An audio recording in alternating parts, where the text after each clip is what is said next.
Hello दोस्तों, मैं आपका गाइड, आपका दोस्त अनुराग पांडे। और आप देख रहे हैं हमारा यूट्यूब चैनल। जैसा कि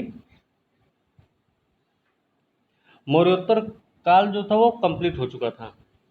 प्राचीन भारतीय इतिहास में मौर्योत्तर काल कंप्लीट हुआ था। अब मौर्योत्तर काल के बाद गुप्त काल है। ठीक है, तो आज गुप्त और गुप्तोत्तर काल देखेंगे। तो गुप्त काल अभी पहले पढ़ेंगे, उसके बाद पढ़ेंगे गुप्तोत्तर काल। ठीक है, तो गुप्त काल के बारे में कुछ बेसिक जानकारियां हैं। जैसे क्या है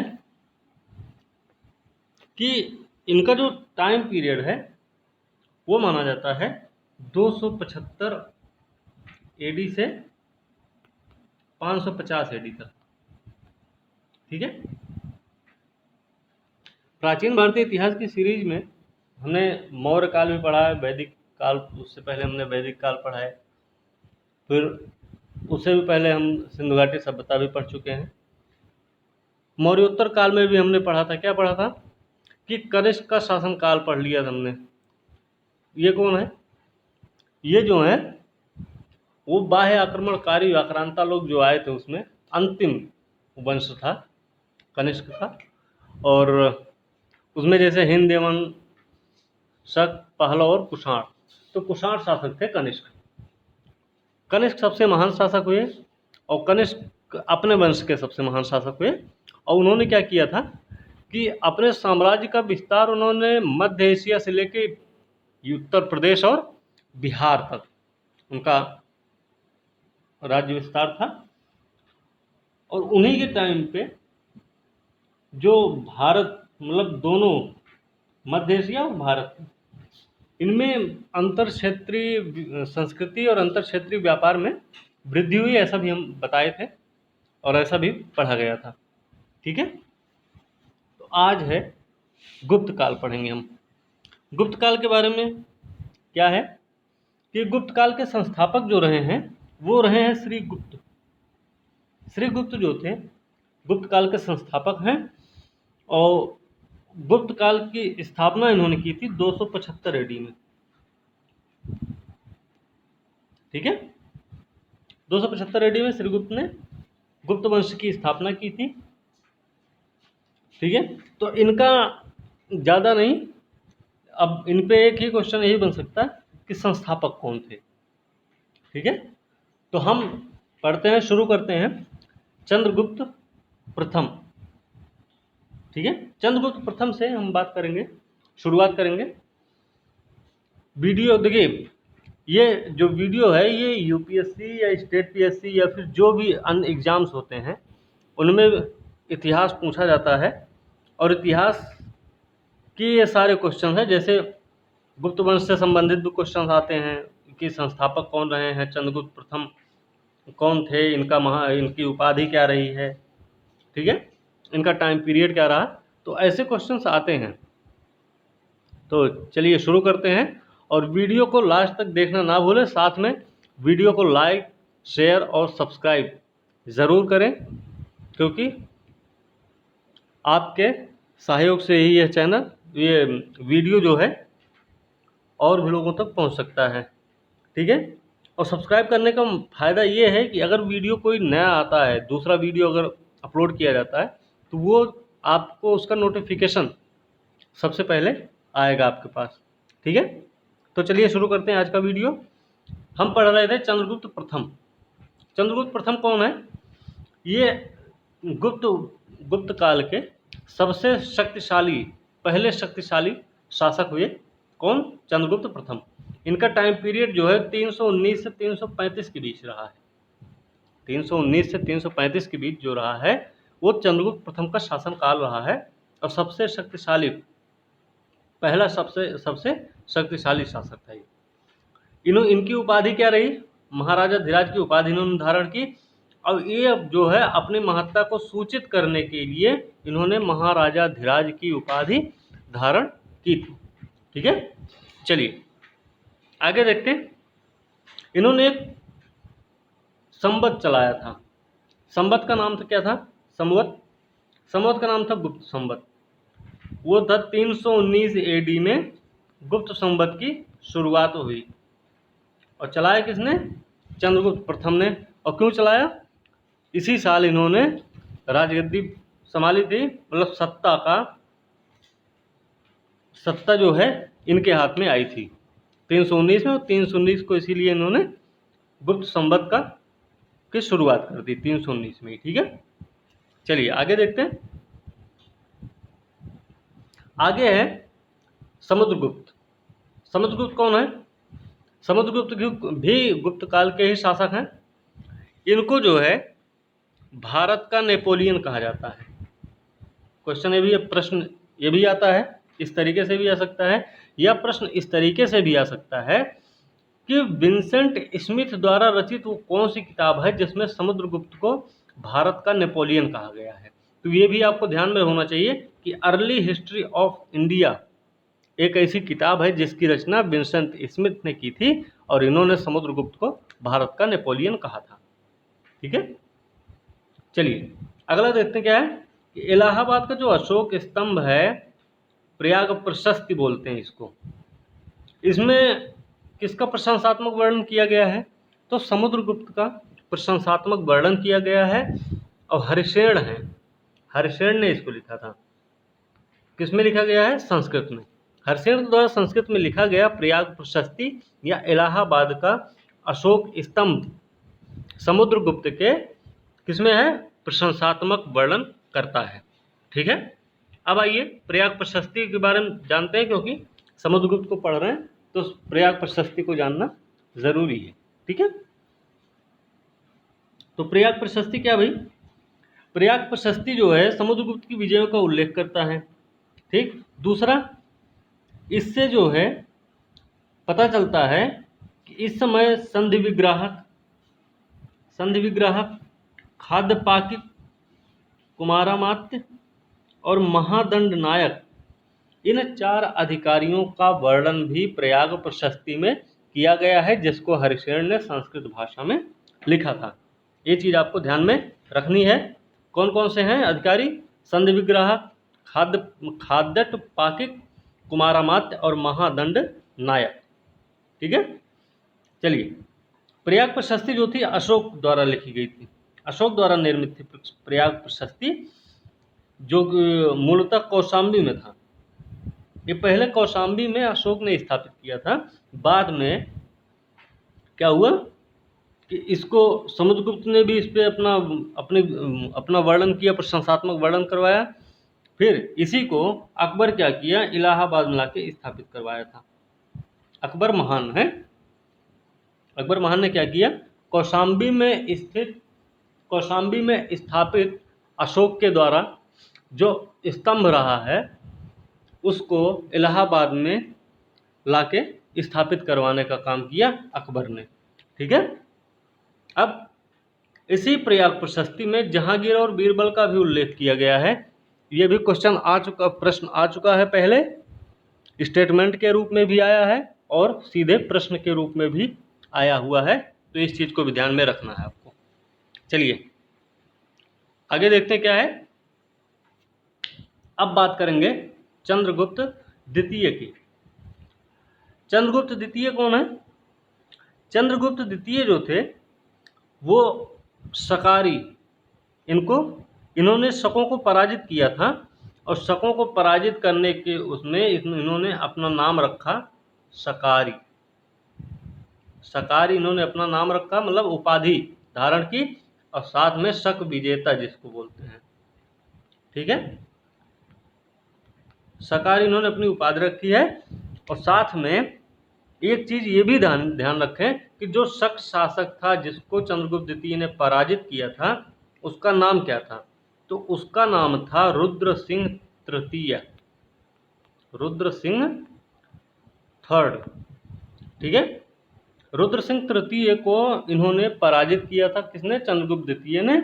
और इसके उपलक्ष्य में इन्होंने शकारी या शक विजेता की उपाधि धारण की। ठीक है, इनको शक विजेता कहा जाता है। ठीक, चलिए अब पढ़ते हैं चंद्रगुप्त द्वितीय के बारे में कुछ। इनकी उपाधि क्या रही है? विक्रमादित्य। विक्रमादित्य इनकी उपाधि रही है। इनके जो और नाम हैं मिलते हैं वो आपके देवगुप्त के नाम से भी मिलते हैं। तो विक्रमादित्य उपाधि है, एक और नाम इनका है देवगुप्त। इस पे भी प्रश्न आ चुका है पहले, तो इस पे भी थोड़ा सा फोकस रखना है, ठीक है। चलिए आगे है सांची और वाकाटक।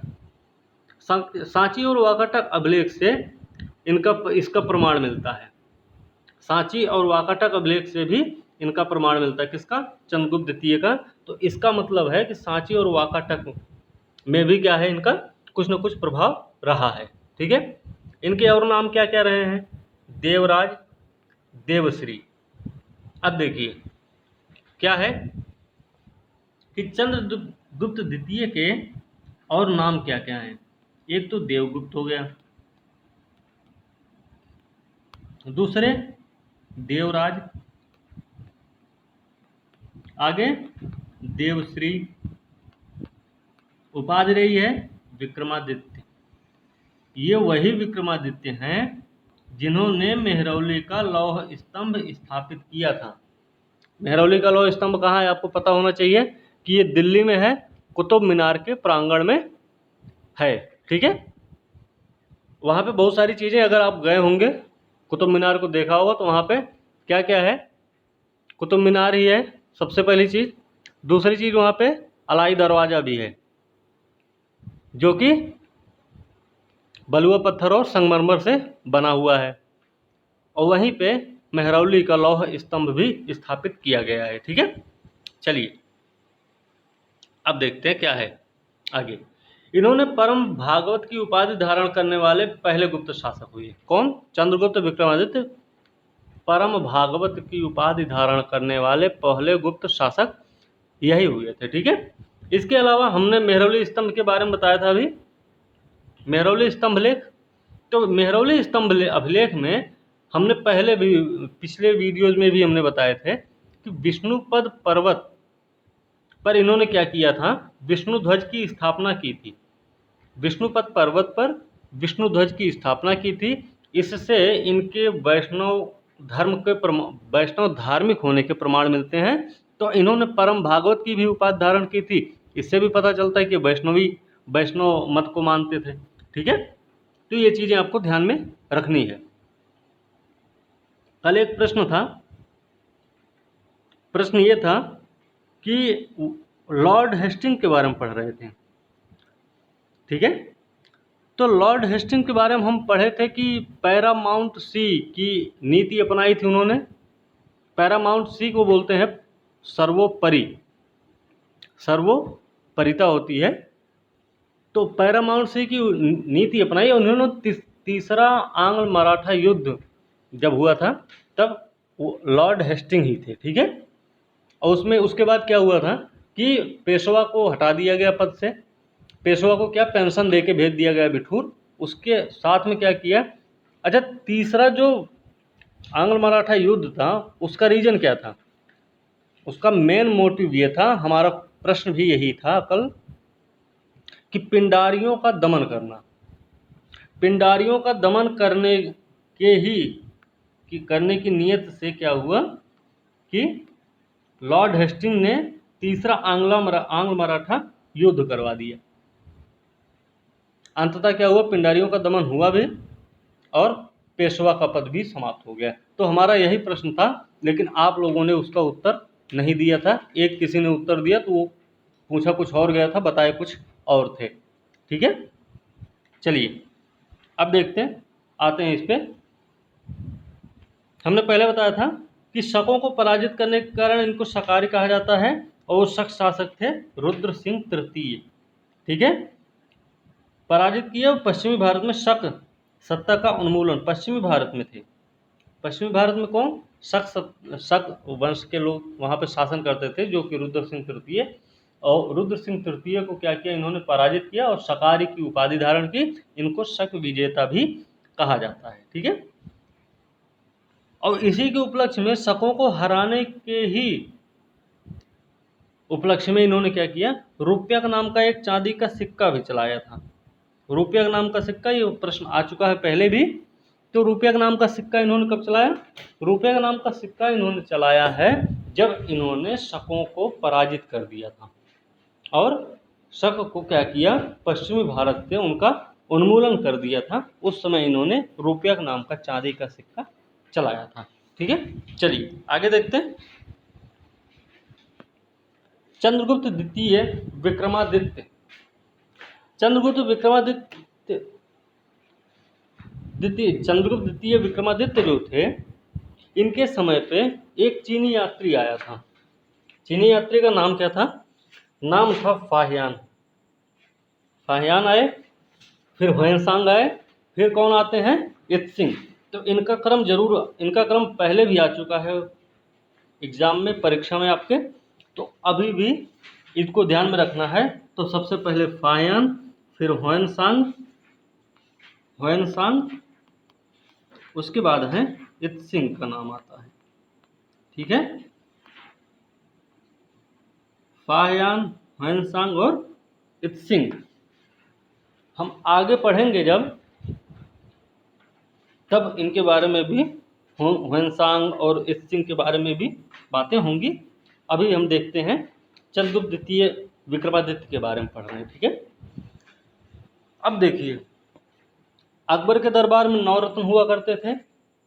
और कल पिछला वीडियो जो था, अभी कल का ही वीडियो था, उसमें क्या था कि अष्टदिग्गज की बात हुई थी। तो अष्टदिग्गज जो है कृष्णदेव राय के दरबार को सुशोभित करते थे। ठीक, यही चीज शिवाजी के भी दरबार में था। छत्रपति शिवाजी, उनके भी दरबार में ऐसे ही था।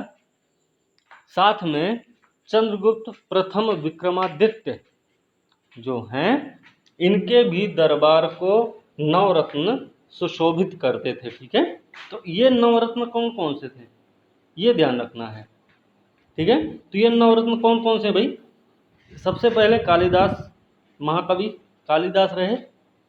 मेघदूतम, अभिज्ञान शाकुंतलम जैसी रचनाएं इन्होंने की थी। ठीक है, आगे है धन्वंतरी। धन्वंतरी जो थे, वो चंद्रगुप्त द्वितीय विक्रमादित्य के समय के महान चिकित्सक माने जाते थे। ठीक है, ये भी चीज आपको ध्यान में रखनी है। आगे है वराह मिहिर। वराह मिहिर जो थे, खगोलज्ञ भी रहे हैं। ठीक है, वराह मिहिर जो थे कौन? वो खगोलज्ञ थे। ठीक है, अगले हैं अमर सिंह। अमर सिंह ने किताब लिखी अमरकोश। अमरकोश इनकी एक किताब है, और ये कोशकार थे। ठीक है, अच्छा, अमर सिंह के अमरकोश में हमने एक चीज बताया था, अगर आपको ध्यान होगा। ठीक है, विष्णु के नामों का उल्लेख किया गया है किसमें? अमरकोश में। अगर पता हो आपको ध्यान होगा तो, हमने बताया था पिछले वीडियो में, पिछले लास्ट से भी लास्ट वाले वीडियो में। ठीक है, ये चीज ध्यान रखना है। शंकु कौन है? शंकु है वास्तुकार। शपड़क, शपड़क कौन भाई? शपड़क जो है, ये आपके हैं रत्न फलित ज्योतिषी। ठीक है, तो रत्न फलित ज्योतिषी के बारे में हमने क्या बताया था? बताया वैसे कुछ नहीं था, सिर्फ पूछ रहे हैं अभी। रत्न फलित ज्योतिषी थे आपके छपड़क। ठीक है, ये ध्यान रखना है। और ज्योतिष विद्या जो थी, वो कहाँ से आई? जब हमारे यहाँ मध्य एशिया से संबंध बने। ठीक है, हमने वही अभी बताने का प्रयास किया कि हमने इसके बारे में आपको पहले बता रखा था। लेकिन ये रत्न फलित ज्योतिष थे, वो हस्तरेखा वाले नहीं थे। ठीक है, आगे वररुचि है। वररुचि कौन है? वैयाकरणज्ञ हैं। वैयाकरणज्ञ। ठीक है, वैयाकरण, ऐसे वैयाकरण, इसी में जोड़ दो ज्ञ, वैयाकरणज्ञ थे। ठीक है, आगे कौन कौन है भाई? अभी 2 बचे हैं। वो 2 लोग कौन हैं? एक तो है बेताल भट्ट। विक्रम बेताल की कहानी खूब सुने होंगे। ठीक है, तो वे वही विक्रम बेताल है। ठीक है ना, तो बेताल भट्ट हैं, वो जादूगर हैं। ठीक, और अंतिम है घटकरपर। घटकर पर जो रहे हैं वो कूटनीतिज्ञ थे। ठीक है, तो ध्यान रखना है कि घटकर पर कूटनीतिज्ञ हैं, बेताल भट्ट जादूगर हैं, वररुचि व्याकरणज्ञ हैं, धन्वंतरी महान चिकित्सक थे, ऐसे ऐसे लोग रहे। ठीक है, और वाराहमिहिर आपके खगोलज्ञ हैं, अमर सिंह कोशकार हैं। इस तरीके से आपको थोड़ा सा ध्यान रखना है। अब आगे कौन है? आगे हैं कुमारगुप्त के बारे में पढ़ेंगे।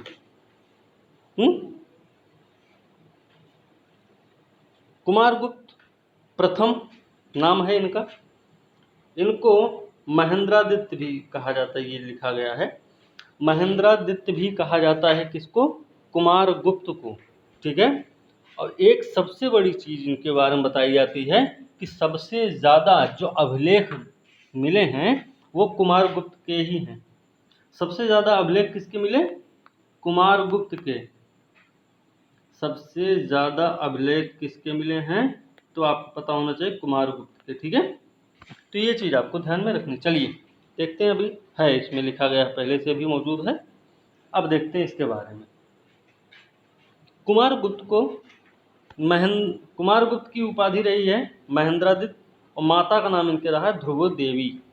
ध्रुव देवी माता है और इनका नाम है, उपाधि रही है महेंद्रादित्य। ठीक है, अभी बताया गुप्तकालीन सबसे ज्यादा अभिलेख मिले हैं किसके? कुमारगुप्त के ही। और इसमें एक अभिलेख है बिलसद।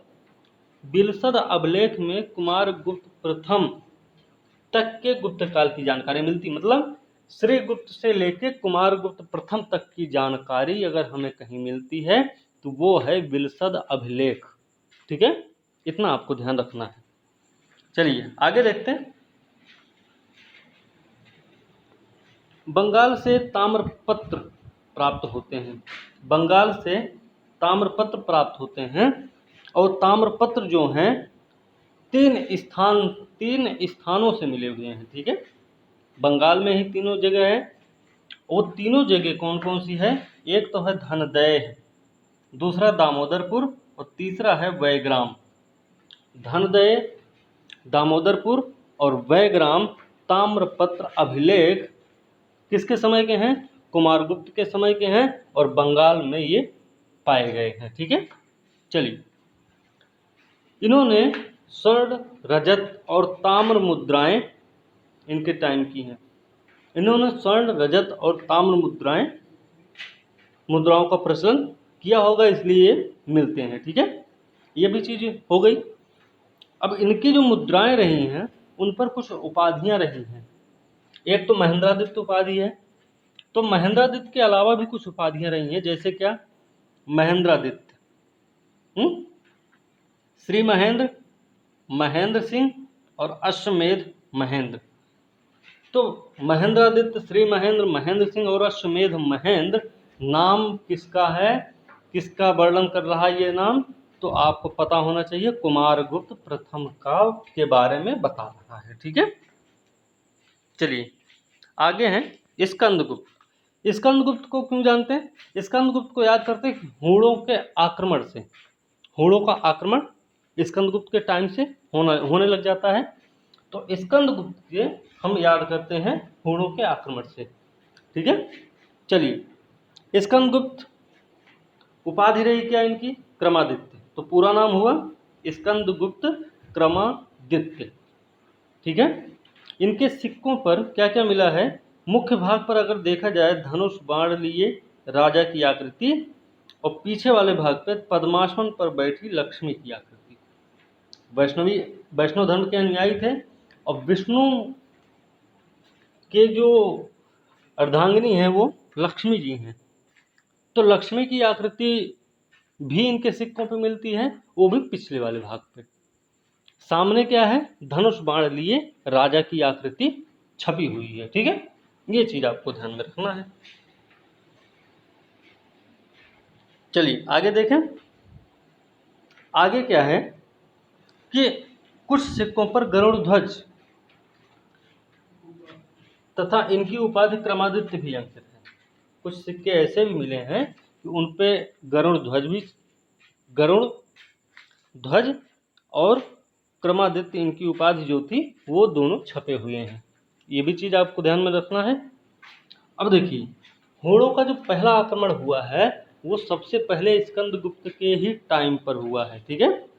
तो होड़ों का आक्रमण सबसे पहले किसके टाइम पे हुआ? स्कंदगुप्त के समय पे ही हुआ था। वो भी कब हुआ था ये भी आपको ध्यान रखना चाहिए कि ये हुआ कब था। तो ये जो हुआ था होड़ों का पहला आक्रमण, ये हुआ था 455 एडी में। 455 एडी में सबसे पहले स्कंदगुप्त के समय पर होड़ों का पहला आक्रमण हुआ था, ठीक है। स्कंदगुप्त ने लेकिन उनको परास्त भी किया, स्कंदगुप्त ने उनको परास्त भी किया था। और ये चीज मिलता है हमें भीतरी स्तंभलेख से। भीतरी अभिलेख से इस बात की जानकारी मिलती है कि होड़ों का पहला आक्रमण स्कंदगुप्त के समय में हुआ 455 एडी में, और इसमें स्कंदगुप्त ने उनको पराजित भी किया था, ठीक है। ये बात आपको समझ में आ गई होगी अच्छे से। चलिए, अच्छा एक चीज थोड़ा सा और हमने अभी बताया नहीं था, और हो सकता है यहाँ पे हो भी ना, तो ये भी ध्यान रखें कि जो होड़ों का आक्रमण हुआ था उससे क्या फायदा हुआ था, क्या नुकसान हुआ।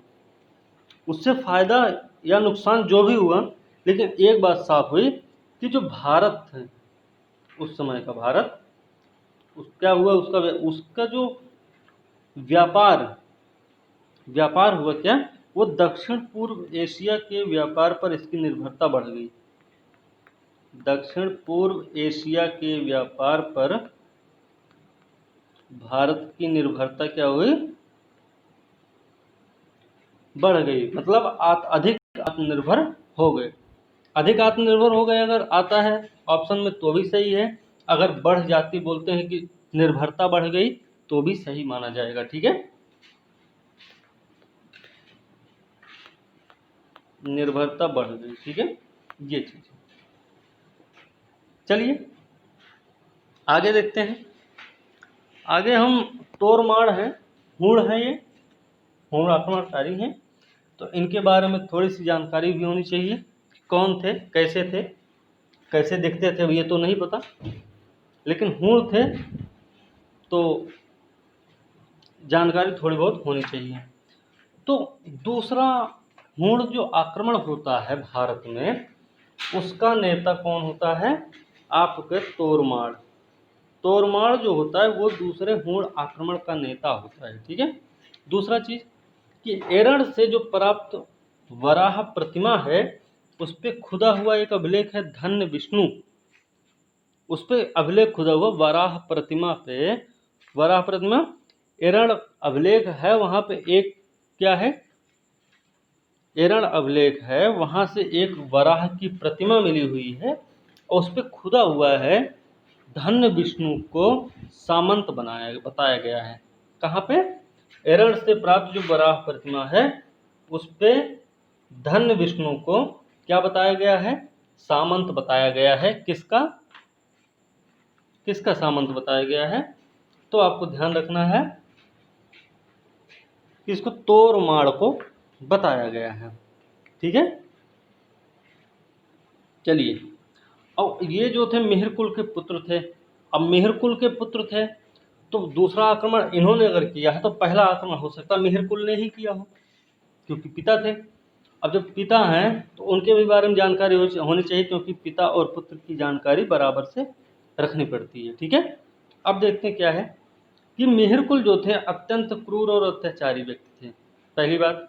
दूसरी चीज, ह्वेनसांग इनके बारे में बताते हैं, और दूसरा मंदसौर अभिलेख है, उसमें ये कहा जाता है कि गुप्त नरेश बालादित्य और मालव नरेश थे यशोधर्मन, इन दोनों ने पराजित किया था किसको, मिहिरकुल को। मिहिरकुल को कौन कौन ने पराजित किया है, बालादित्य और मालव नरेश यशोधर्मन, ठीक है। सॉरी, पहला जो हूण आक्रमण हुआ था वो मिहिरकुल ने, कोई और रहे होंगे, ठीक है, क्योंकि स्कंदगुप्त के टाइम पे हुआ है, ये चीज ध्यान रखनी है। चलिए देखते हैं, जो भी हो आगे पढ़ते हैं।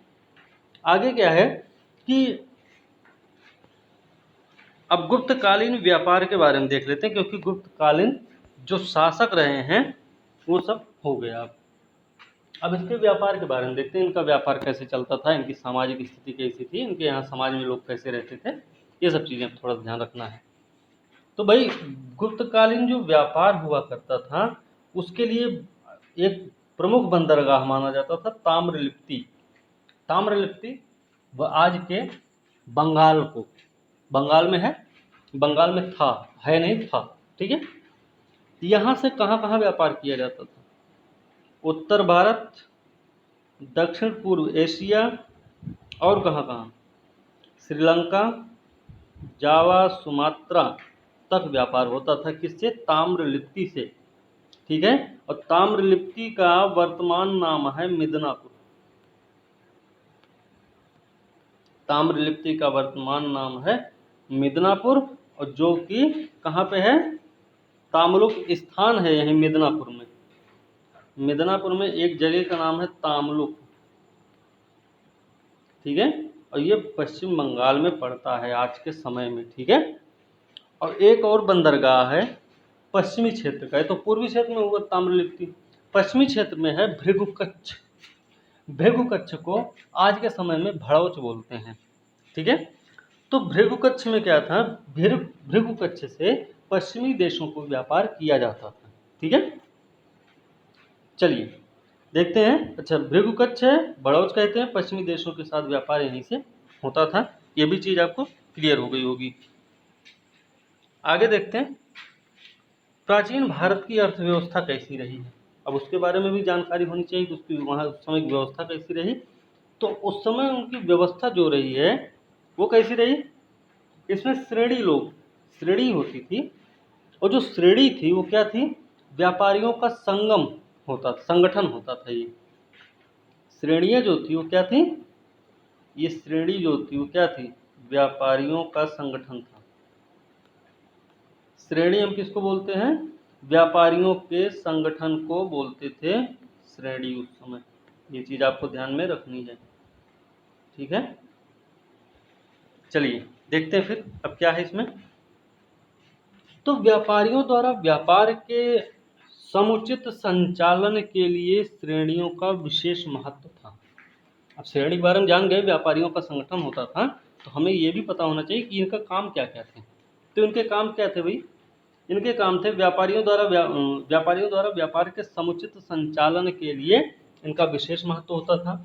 दूसरा, अपने सदस्यों पर इनका न्यायिक अधिकार था, सही बात है।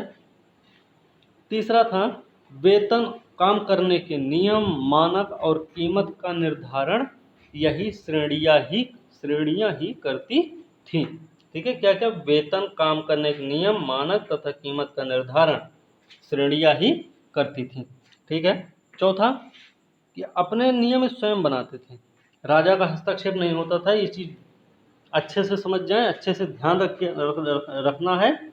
इसमें राजा का कोई हस्तक्षेप नहीं होता था, ये सारा काम अपना खुद करते थे, ठीक है।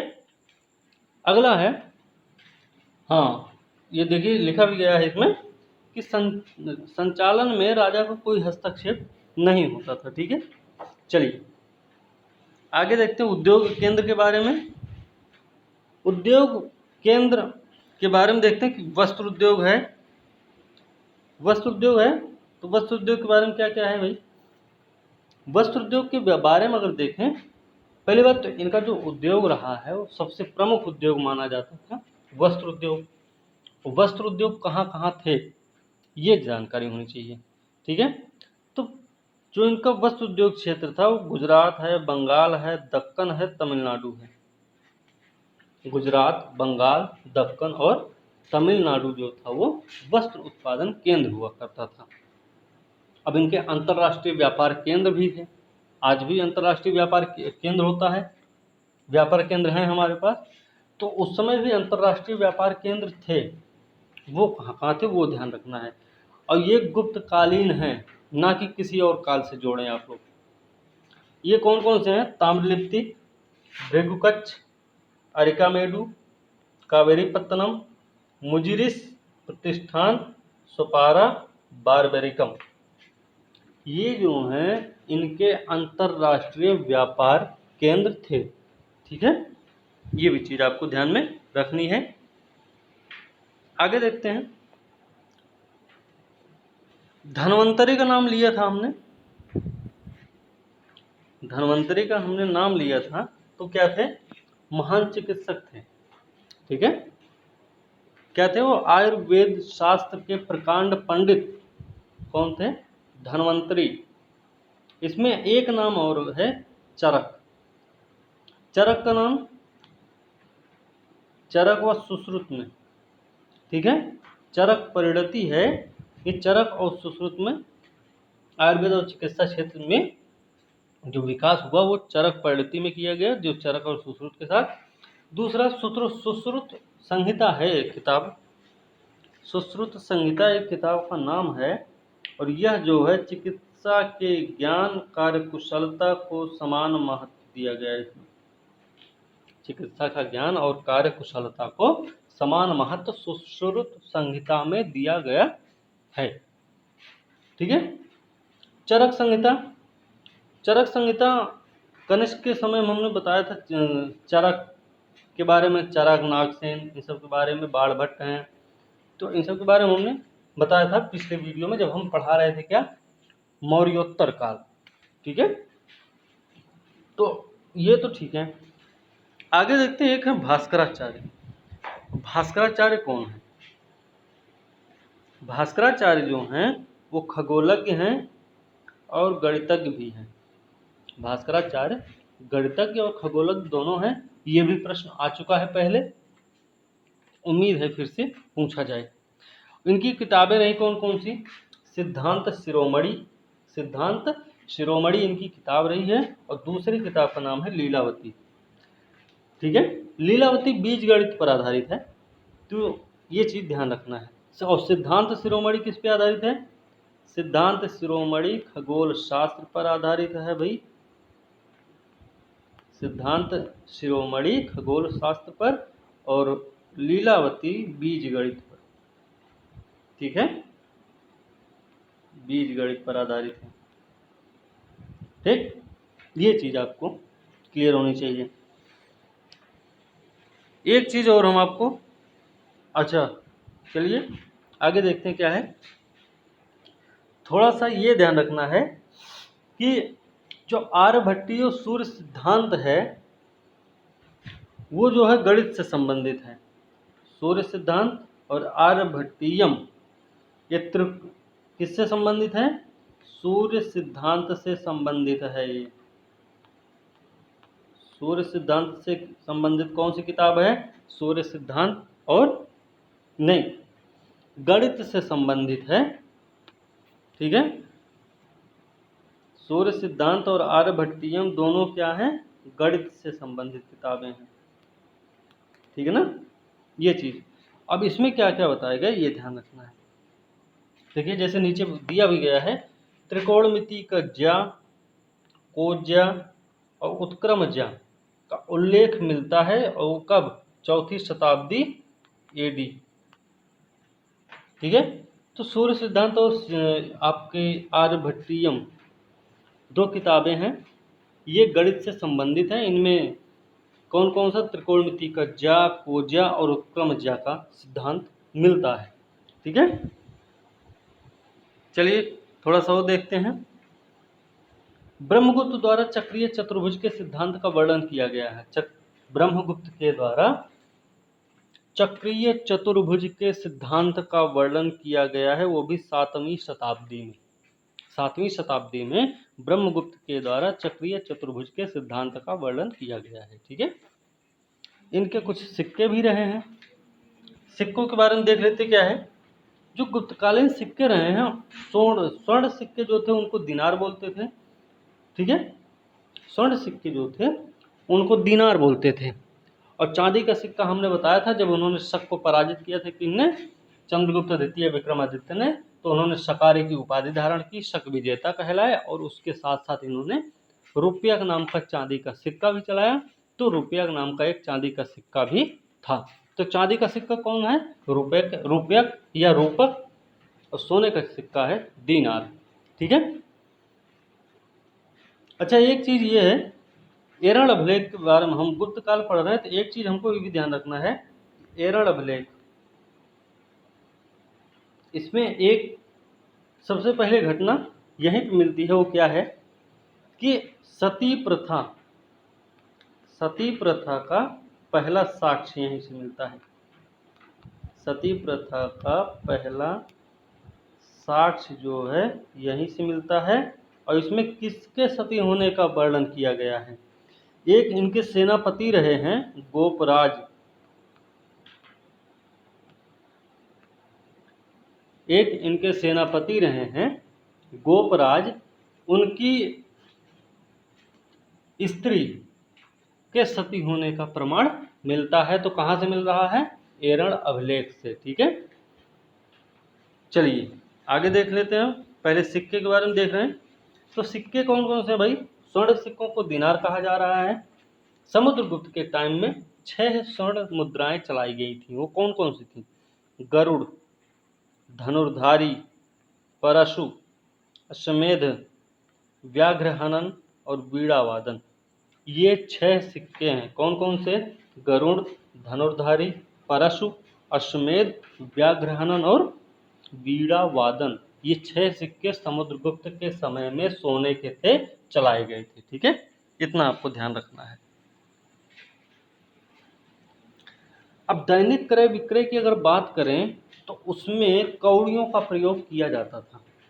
ठीक है, कौड़ियों का प्रयोग दैनिक क्रय विक्रय के समय में किया जाता था। और यह चीज कौन बता रहा है? फाहियान बताता है। ये चीज फाहियान बताता है कि जो दैनिक क्रय विक्रय होता था वो कौड़ियों से होता था।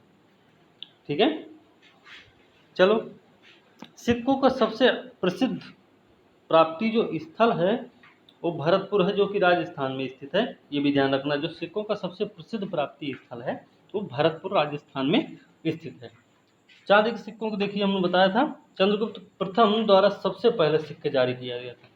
चंद्रगुप्त जो प्रथम थे, हमने श्रीगुप्त के बाद किसके बारे में पढ़ा? चंद्रगुप्त प्रथम के बारे में। और चंद्रगुप्त प्रथम के से ही सबसे पहले सिक्के जारी किए गए थे, चंद्रगुप्त प्रथम के द्वारा ही। ठीक है, ये भी चीज आपको क्लियर हुई। एक चीज ये भी ध्यान रखना कि जो गुप्तकालीन है, गुप्त काल है, उसको प्राचीन भारत का स्वर्ण काल कहा जाता है। तो प्राचीन भारत का स्वर्ण युग, प्राचीन भारत का स्वर्ण युग कहा जाता है। क्यों? क्योंकि सोना यहाँ पे बहुत ज़्यादा हो गया था क्या? नहीं, कला और साहित्य में प्रगति हो गई थी बहुत ज़्यादा। कला और साहित्य में प्रगति हुई थी, में क्या हुई थी? प्रगति हो गई थी, इसलिए इसको प्राचीन का भारत का स्वर्ण युग कहा जाता है। ठीक है, ये चीज़ आपको ध्यान में रखनी है। हो सकता है कि आगे ना रहा हो, तो हम अभी बता दिए हैं, इसमें कोई दिक्कत नहीं होनी चाहिए। चलिए अब आगे देखते हैं क्या है। वही बताया था हमने कि सती प्रथा का पहला अभिलेखी साक्ष्य एरण अभिलेख में प्राप्त हुआ है, वो भी 510 ईस्वी में। हमने नहीं बताया था, तो 510 AD भी ध्यान रखना है। गोपराज सेनापति थे, उनकी मैडम था, मैडम के सती होने का प्रमाण मिलता है इसमें। ठीक है, गुप्त काल में कला साहित्य में हुई प्रगति के कारण इसको स्वर्ण युग कहा जाता है प्राचीन भारत का। अजंता की 3 गुफाएं जो हैं वो गुप्त काल की हैं। अजंता की जो 3 गुफाएं हैं वो गुप्त काल से ही संबंधित हैं। ठीक है, एक चीज और ध्यान रखना है कि गुप्त काल जो राजकीय भूमि थी उस पर जो काम करते थे, राजकीय भूमि पर जो काम करते थे, खेती करते थे, उनको राजा के लिए, राजा को कर के रूप में 1/6 भाग देना पड़ता था। तो कर कितना दिया जाता था? 1/6। मतलब अगर 6 किलो राशन पैदा हुआ है तो उसमें से 1 किलो राशन आपको राजा को देना पड़ेगा, अपनी स्वेच्छा, स्वेच्छा से नहीं, मतलब वो निश्चित है कि उतना तो आपको देना ही। ठीक है, इस तरीके से थोड़ा ये ध्यान रखना है। कुछ कर रहे हैं जैसे विदक भागम, इनके इस पे क्वेश्चन प्रश्न आए हुए हैं पहले एग्जाम में, आपके परीक्षा में, तो इस पर थोड़ा ध्यान रखना है। एक है विदक भागम, ये क्या है? विदक के भाग जाए? नहीं, विदक भागम या फिर नाम है उदक भागम। उदक भागम या विदक भागम नाम है। तो ये क्या है भाई, ये है सिंचाई कर। सिंचाई कर को उदक भागम या विदक भागम कहा जाता था। ठीक है। दूसरा चीज क्या भाई, दूसरा है हिरण्य। ये भी एक टैक्स है। जो ये हिरण्य है वो नकद कर होता था। ये नकद कर होता था। नकद कर को हिरण्य कहा जाता था। इस बात का भी ध्यान रखना है। साथ में एक चीज और है कि रेशम के लिए कोशे का प्रयोग किया जाता था। रेशम रेशम के लिए कौशेय, क्या है, कौशेय शब्द का प्रयोग किया जाता था। ये भी आपको हो गया। साथ में एक चीज और है कि शूद्र और महिला, जो स्त्री और शूद्र थे, वो प्राकृत भाषा बोल सकते थे। ठीक है, उन पर कोई पाबंदी नहीं थी बोलने में। वो चाहें तो स्त्री और शूद्र दोनों प्राकृत भाषा बोल सकते थे। ये भी आपको ध्यान रखना है। एक है शूद्रक लेखक हैं। शूद्रक के बारे में हमने पहले ही बता रखा है। तो शूद्रक की रचना है मृच्छकटिकम। मृच्छकटिकम, तो मृच्छकटिकम शूद्रक की रचना है। ठीक है। चलिए आगे देखते हैं क्या है। अभी आगे भी है और बहुत सारा है। आगे है कि गुप्त वंश के शासकों ने मंदिरों और ब्राह्मणों को सबसे अधिक ग्राम अनुदान दिए थे। ठीक है, सबसे ज्यादा दान गुप्त वंश के शासकों ने ब्राह्मणों और मंदिरों को दिया था। यही रीजन रहा है कि सामंतवादी प्रथा का प्रचलन शुरू होता है अब। ठीक है, आगे हम पढ़ेंगे। तो सामंतवादी व्यवस्था का प्रारंभ कहाँ से माना जाता है, गुप्त काल से। कि ये लोग बहुत ज्यादा दान दिए, जब भूमि दान बहुत ज्यादा किए ये लोग। ठीक है, ये चीज आपको ध्यान रखना। अच्छा, यहाँ पे देखिए है राजकीय वाले, ठीक है, उपज का 1/6 भाग देते थे। सिंचाई कर को विदक भागम उदक भागम भी कहा जाता था। ठीक है ना। हिरण्य जो था मौर्य काल में लिया जाने वाला नकद कर हुआ करता था, ये भी बता दिए। गुप्तोत्तर काल में कोशेय रेशम के लिए प्रयोग किया जाने वाला शब्द होता था। स्त्री शुद्ध प्राकृत भाषा बोल सकते थे। अब आते हैं मृच्छकटिकम के बारे में थोड़ी सी जानकारी हो जाए हमें। मृच्छकटिकम शूद्रक ने लिखी है। यह गुप्तकालीन शासन व्यवस्था तथा नगर जीवन का वर्णन करता है। जो मृच्छकटिकम है गुप्तकालीन शासन व्यवस्था और नगर जीवन का वर्णन करता है, मृच्छकटिकम नामक किताब। ठीक है। उसके अलावा क्या है, उसके अलावा है इसमें चारुदत्त हैं एक, जो ब्राह्मण सार्थवाह हैं, और एक लड़की है, नाम है वसंत सेना। मृच्छकटिकम में चारुदत्त जो कि ब्राह्मण सार्थवाह थे, और वसंत सेना एक लड़की है जो कि गणिका की पुत्री थी। इन दोनों की प्रेम कथा का वर्णन किया गया है मृच्छकटिकम में। ठीक है, तो प्रेम कथा हमेशा से चली आई है, हमेशा से प्रेम कथा लिखा जा रहा है, प्रेम कथा को वर्णन किया जाता है। तो ध्यान रखना कि प्रेम कथा जो है मृच्छकटिकम में है। किसकी है, तो ये भी ध्यान होना चाहिए कि चारुदत्त जो कि ब्राह्मण सार्थवाह थे, और एक थी वसंत सेना जो कि गणिका की पुत्री थी। ठीक है ना, ये चीज भी ध्यान रखना आपको। चलिए कुछ शासन व्यवस्था पे देख लेते हैं। गुप्तकालीन शासन व्यवस्था कैसी थी भाई। गुप्तकालीन जो शासन व्यवस्था थी वो राजतंत्रात्मक थी। ठीक है, प्रजातंत्रात्मक नहीं, राजतंत्रात्मक थी। दूसरी चीज, शासक जो थे वो दैवीय उत्पत्ति में विश्वास करते थे। राजतंत्रात्मक शासन व्यवस्था है और राजा लोग दैवीय उत्पत्ति में विश्वास कर रहे हैं। भूमिदान परंपरा का विस्तार हुआ है इस समय। शासन का स्वरूप केंद्रीकृत नहीं था बल्कि संघात्मक था। ये भी ध्यान रखना है। गुप्तकालीन शासन व्यवस्था जो थी वो केंद्रीकृत नहीं थी, वो संघात्मक थी। मतलब अनेक छोटे राजाओं का भी राजा होता था। अनेक छोटे राजाओं का राजा था कौन, गुप्त काल में। ठीक है। चलिए, सामंत और प्रांतीय शासक अपने अपने क्षेत्रों में नितांत स्वतंत्रता का अनुभव करते थे। ठीक है भाई, वो भी राजा हैं अपने क्षेत्र में, तो जब राजा है तो राजा की तरह व्यवहार करेंगे ना वो। ठीक, ये चीज है। चलिए आगे भी है कुछ। आगे अब कुछ भी है, थोड़ा सा है। गुप्त साम्राज्य के पतन का कारण। एक चीज ध्यान रखना है कि शतरंज का जो खेल है वो जो है गुप्त काल में ही शुरू हुआ है। शतरंज का खेल गुप्त काल में शुरू हुआ और इसको शतरंज, पहले हम लिख देते हैं शतरंज, गुप्त काल में शुरुआत मानी जाती है इसकी। गुप्त में नाम था इसका चतुरंग। क्या नाम था? चतुरंग नाम था। अब ये चतुरंग जो है पहले कहाँ गया? भारत में तो था ही, फिर वहाँ से भागता चला जाता है ईरान, कमाने खाने गया होगा। फिर ईरान में जब वो उसका कमाई धमाई अच्छी नहीं चली तो क्या किया? चलो भैया यूरोप भाग चलते हैं। तो कहाँ गया? कहा यूरोप चलते हैं, यूरोप में बहुत कुछ है। इसको भी जानकारी थी यूरोप के बारे में, तो ये क्या किया? ईरान से निकल के सीधा यूरोप पहुंच गया। ठीक है, तो ये चीज़ भी आपको ध्यान रखनी, थोड़ा शतरंज है, खेल है, इसलिए बताएं आपको। ठीक, चलिए अब देखते हैं थोड़ी सी गुप्त साम्राज्य के पतन का कारण, फिर इसके बाद क्लास को खत्म करेंगे आज। तो गुप्त साम्राज्य के पतन का कारण क्या क्या रहा है?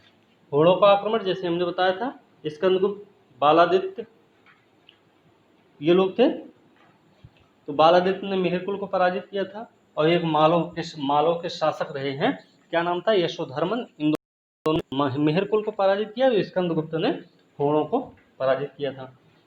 तोरमाड़ और मिहिरकुल के बारे में हमने पढ़ा भी है।